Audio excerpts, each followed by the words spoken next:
so PR allows clarity and reasoned thought to emerge, says Jane Sweeney. It's a very strong thing to say in 2007. So I'll rebut that later on and show the opposite is the case. Affirming my colleagues here that we need more light than heat, compare two pieces in the Sunday's paper. Now, virtual heat wave comes in the form of a regional mayor having sex with someone. That's it right there. It's a full page. You know, it's literally the story. It's front page news in both papers. Climate change, no bigger issue, right? Well, many saying that if we don't act soon, human history will become an experiment. So you might be surprised to know that 2010 is firming up to be our hottest year ever. I mean, that's the clip there. So, you know, one is to do with human survival, the other is about a regional mayor having sex. I mean, I love gossip, it's truth. Now, if you're an alien looking down on Earth, you'd think we're on drugs. To be fair, there is some light. A great article about the SAS in Afghanistan, that's John Stevenson article. And there is room for Haka Ginga Day or hedgehog smoking pea or whatever. But my argument really is that we need to correct the imbalance, more light on the rights of people, less on the tacky and the crazy. There's a regional example, our neck of the woods, which shows how well we can avert our eyes when needed.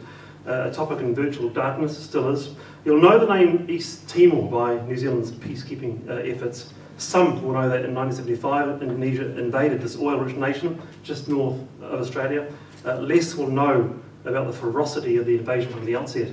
US academic Noam Chomsky states that the slaughter was unique in the 20th century because of the scale. In fact, the biggest slaughter relative to population since the Holocaust. A third of the country murdered. Australia and the US have been forewarned of the attack and reacted by looking away and upping the supply of ammo. The media reaction both in Australia and New Zealand was really interesting. It was literally zero. I found out about the issue from 3 Samoans holding a cake stall for East Timor in Dunedin in 1990. Labour and national governments voted against UN resolutions supporting the Timorese people. David Lange supported the brutal occupation. And it just continued this way throughout the whole nightmare. Australian journalist Roger East was dragged off his typewriter at the Hotel Turismo in Dili, marched out of the pier, swearing, hands in barbed wire, and told to face the sea. He refused and was shot in the face, fell into the water with the rest of the people that were culled that day. Now, few people know the details and are shocked when they hear it. Why? Well, we weren't told. But we hear about peacekeeping, which goes some way to explain our long-standing love of human rights. And as of this morning, East Timor and our neck of the woods is still fighting for their oil, of course. Now, what is the PR role in providing light? Well, the old term for PR from the 1920s is propaganda. Sounds stupid now, but the word is, to quote, as neutral as a pump handle, to quote the American scholar Harold Laswell from 1933. Now, the word propaganda was openly used in the social sciences until the term fell out of favour after the Nazis started using it. Public relations, PR, aims to control the public mind. But now, if you can do that, you can influence attitudes and opinions, or as the early PR guru Walter Lippmann said, to manufacture consent. Now, advertising just isn't effective anymore. I mean, people just see right through it. But if you can influence editorial, that's different. And that's what PR does. And the challenge for public relations is that people are also seeing through this. So the number one concern in PR circles on the BP oil spill wasn't about stopping the flow of oil. It was about stopping the flow of facts. The campaign Beyond Petroleum was a $200 million exercise in perceptions management by Ogilvy, the agency Ogilvy and Mather. I mean, who believes that now? So there's a big challenge for PR. And in fact, speaking as a former ad person, I predict that the term public relations won't be used after the next decade. It'll become like the word propaganda. So instead you'll be coming to the AUT and studying human empathy or human love. It sounds stupid, but you know, as Kevin Roberts says, love march is the way to go. Look, there are some great journalists doing some very good things in New Zealand. Debate has been robust about some things, for example, Simon Collins and their health and social issues. But a regional mayor having sex makes for great reading, but for 10 seconds.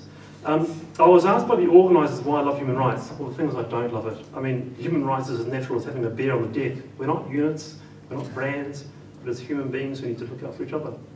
Like those 3 Samoans looking out for the Timorese at the Dunedin cake store. That's what being a human being is all about. More light, less heat, beyond PR.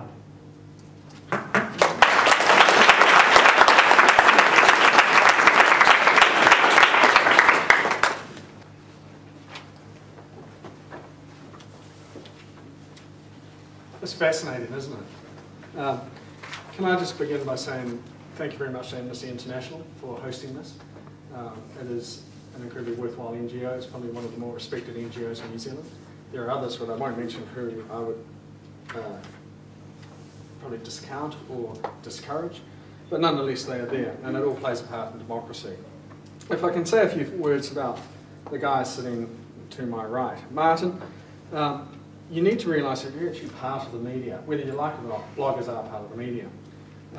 And never let facts stand in the way of a good story, especially when sometimes people are paid by PR people to front media issues and then appear on TV as leading items.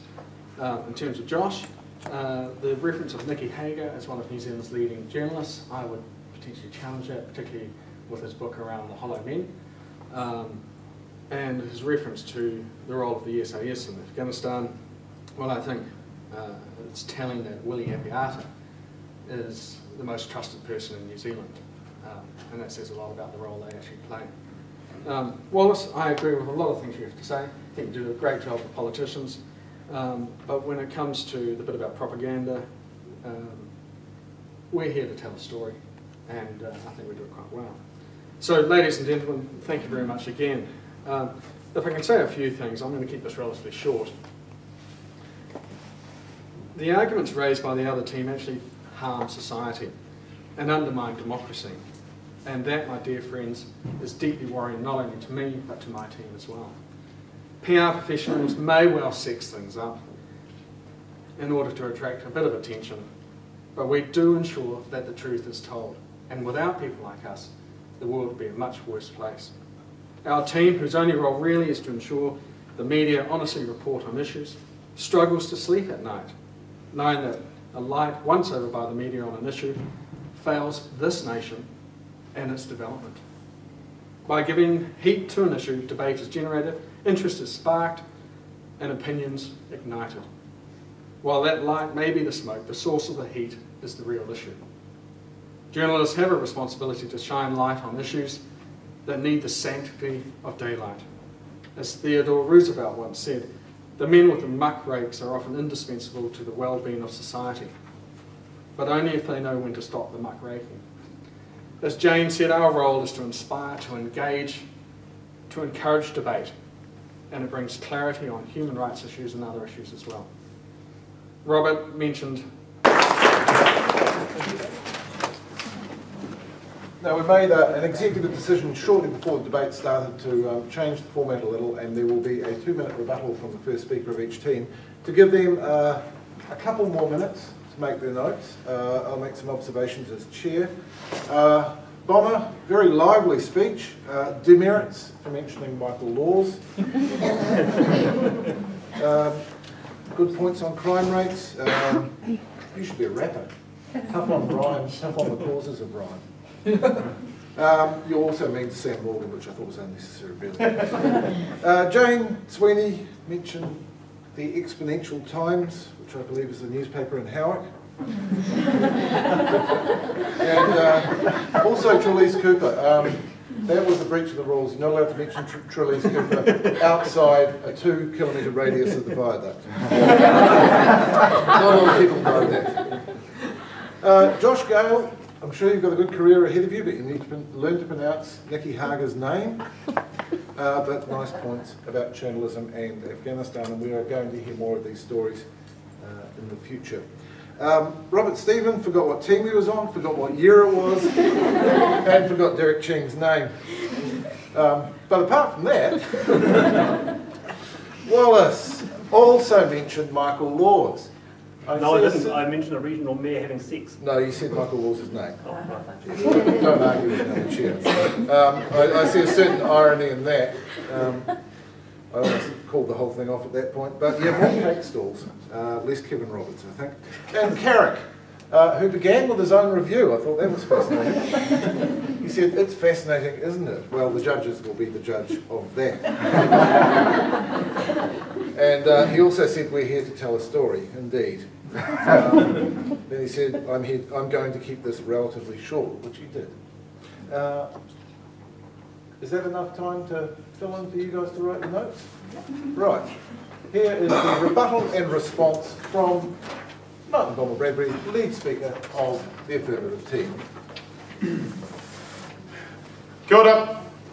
I'll keep this quick because it's in the bag. Okay, first speaker for the opposing team, redefining news media so that it can conclude online media to suggest the news media uses light and not heat is simply a tricky spin doctor trick. The majority don't get their information online, and when they do, the majority are going to the existing media, the TVNZs, the New Zealand Heralds, the Fox News. Using Kiwi Blog as an example of light over heat is like claiming Paul Henry is a gentle soul who doesn't like to offend people. The second speaker for the opposing team, you seem very confused. It's actually 2010, you're on the negative team. Thank you for your stumbling inability to understand that a rise in GST to fund a tax cut for the rich is a human rights issue. Duplicating the first speaker's point that media is online and wide-ranging isn't really a speech, and holding up whale oil as another example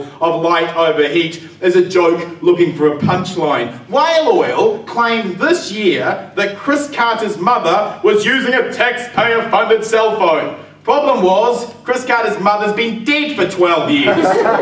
That's not light, that's not heat, that's just moronic. And third speaker for the opposing team, oh, the crocodile tears for a concern of a cynical society, inspired by the sizzle rather than the sausage. He just wants to tell a story. Well, we don't really want a story, we want the truth. George W. Bush gave us a story about invading Iraq because of weapons of mass destruction. If I want a story, I'll watch Sesame Street. Thank you very much, ladies and gentlemen.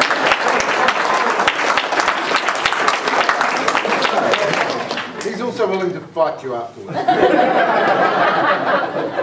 And Jane Sweeney. She's jolly good.